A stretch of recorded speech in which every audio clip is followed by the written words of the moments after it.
Over the next 2 decades, more than 12 million immigrants passed the Statue of Liberty on their way to Ellis Island, the first stop for most new Americans.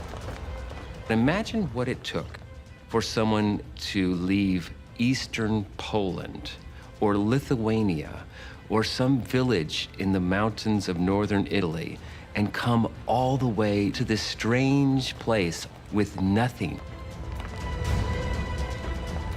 Today, more than 100 million Americans can trace their roots back to ancestors who came through Ellis Island. If you go back only 150 years in our 200, almost 50-year history, 95% of the people were not here. There are no roots. They all came from someplace else. So to me, America represents the best of the human spirit. A guidebook prepares arrivals for a new life in a new world. Forget your customs and ideals. Select a goal and pursue it with all your might. You will experience a bad time, but sooner or later, you will achieve your goal. Don't take a moment's rest. Run. And from Ellis Island, they spread out across the continent. For the most part, Irish, Russians, and Italians to big cities, Germans to the Midwest, Scandinavians to farmland. At the dawn of the 20th century, eventually, there will be more Italians in New York than in Rome. From 1880 to 1930, nearly 24 million new immigrants arrive in the U.S. A new era in U.S. history is about to begin. By the early 20th century, new urban megacities around America are bursting to the seams and look to expand in a new direction, up. But building these great towers demands a critical ingredient that's much too expensive: steel. One man will change all that, and with it, the face of America. It's 1873,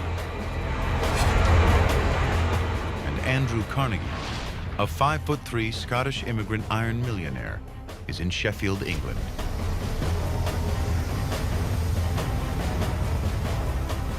He's looking at the future. A revolutionary way to make steel. Steel has been around for thousands of years, but so expensive to produce, it's always been a luxury item. 2,000 years ago, it's used in Oriental swords. It is even used in designer jewelry. But America stands at the brink of a new age. To build it, they need steel, and lots of it. It's the only material strong enough for the towers that will touch the sky.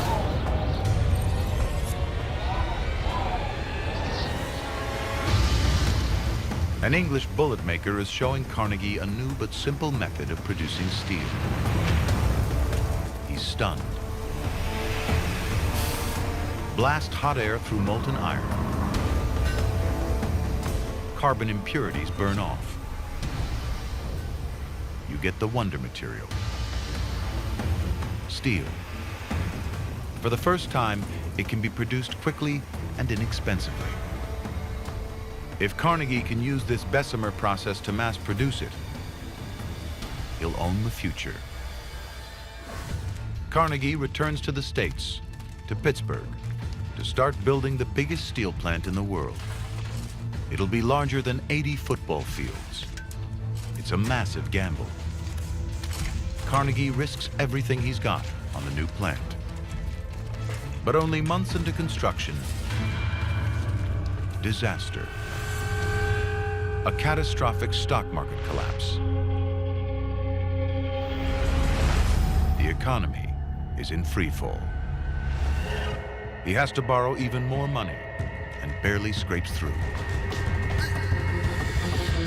August 1875. Against all odds, Carnegie's giant furnaces are ready to test.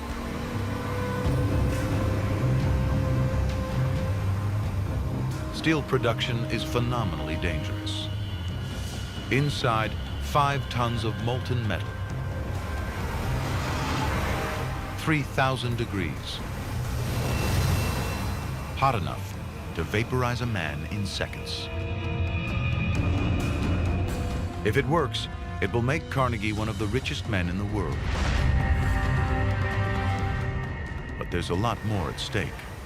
Skyscrapers, cars, washing machines, airplanes, even space travel. None of it can happen if steel can't be mass-produced.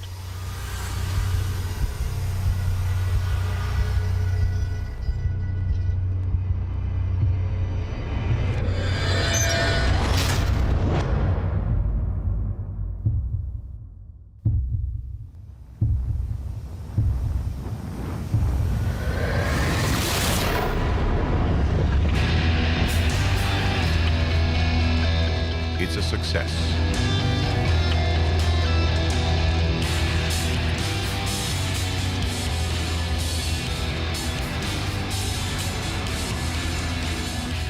Carnegie is the first ever to mass-produce steel.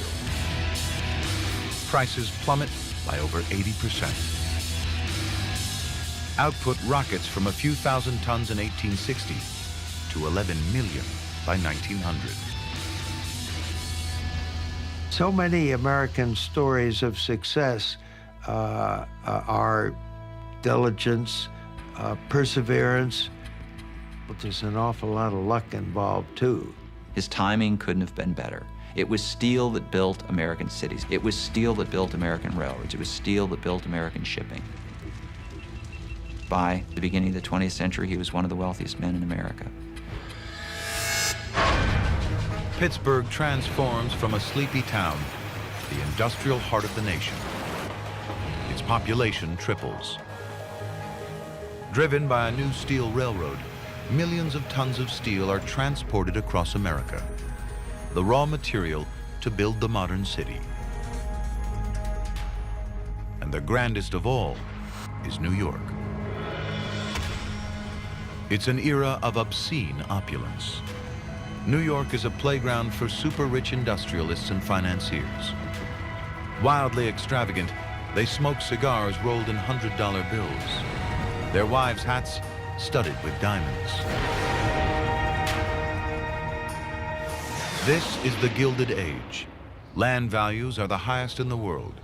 There's only one place to go: up. By 1902, 65 skyscrapers are being constructed in Manhattan.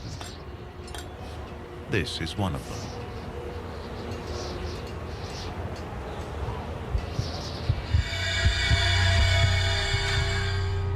It's called walking the steel. This man is 30 stories above the street. His first time at this height. No harness or safety rope. One slip, and he's dead. Veterans are called fixers. The novices are snakes, because working with them can be deadly. The old hands know just how dangerous it can be. Thing I hate worse than poison is to take on a new man when we're near the top. They all get used to it or get killed.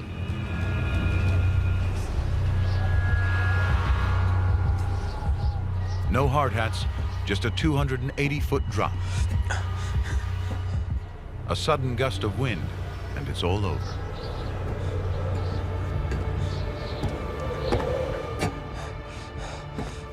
They're up here 8 hours a day.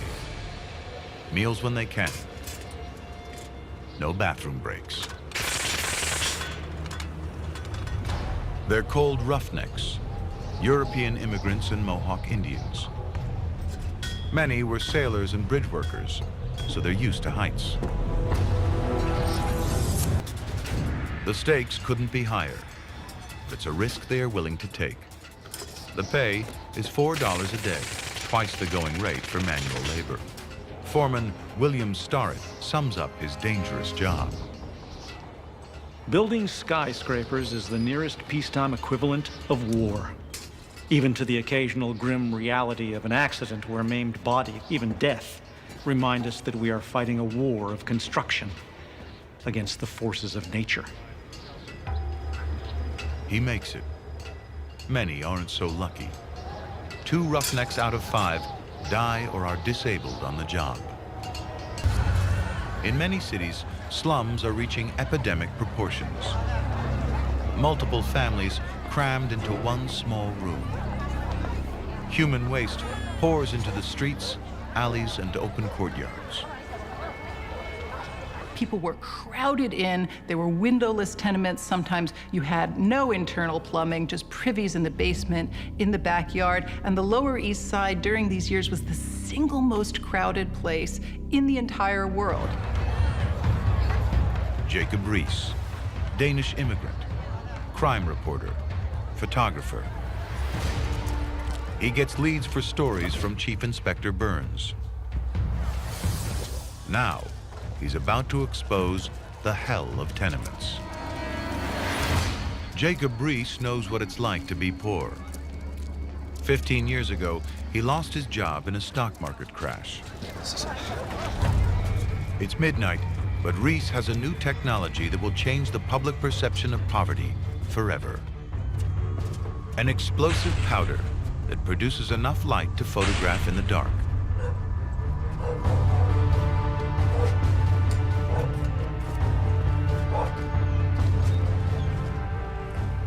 This is one of the first ever photographs of slum life.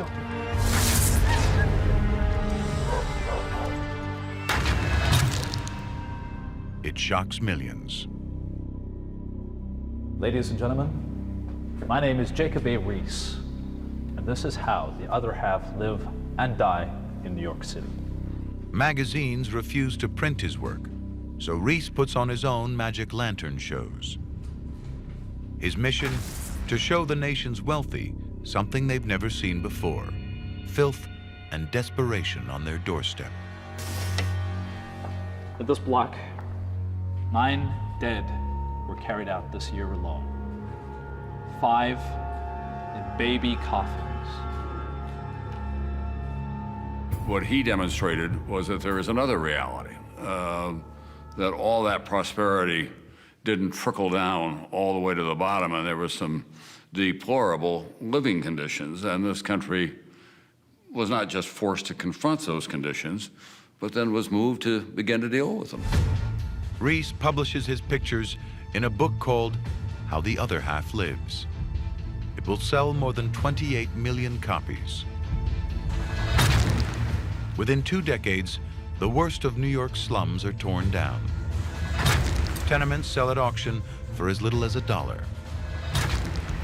Riis's campaigning forces all New York schools to build playgrounds and landlords to install toilets inside apartments, not outside. It is the first step in tackling the slums.